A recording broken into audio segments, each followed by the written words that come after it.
শিরোনাম: সাংবাদিক ও গণমাধ্যমের স্বাধীনতা না থাকলে দুর্নীতি বন্ধ সম্ভব না। বিস্তারিত: সাংবাদিক ও গণমাধ্যম স্বাধীন না হলে একটি দেশে দুর্নীতি ও অনিয়ম বন্ধ করা কখনোই সম্ভব নয় বলে মন্তব্য করেছেন বিশ্লেষকরা। তারা বলছেন, যে সরকারি ক্ষমতায় আসে না কেন, তারা নিজেদের স্বার্থ রক্ষায় সাংবাদিকদের কণ্ঠ রোধ করতে নানা কৌশল গ্রহণ করে, ফলে দুর্নীতির বিরুদ্ধে কার্যকর প্রতিবন্ধকতা সৃষ্টি হয় না। বিশেষজ্ঞদের মতে, একটি রাষ্ট্রে গণতন্ত্র, স্বচ্ছতা ও জবাবদিহিতার মূল ভিত্তি হল সাংবাদিক ও গণমাধ্যমের স্বাধীনতা।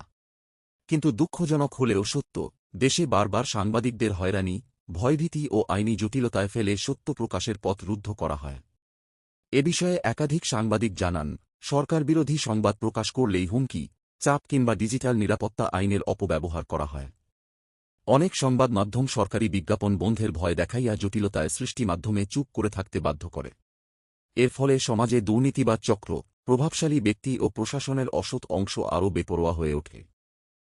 জনগণের করের অর্থ কিভাবে অপব্যবহার হচ্ছে, কোথায় কী ধরনের অনিয়ম হচ্ছে, তা অনেক সময় প্রকাশই পায় না।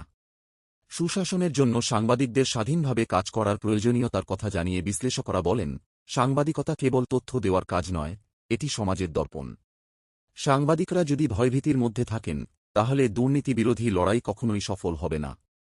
তারা আরও বলেন, প্রকৃত উন্নয়ন তখনই সম্ভব যখন গণমাধ্যম নির্ভয়ে সত্য প্রকাশ করতে পারবে এবং জনগণ সঠিক তথ্য জানবেন।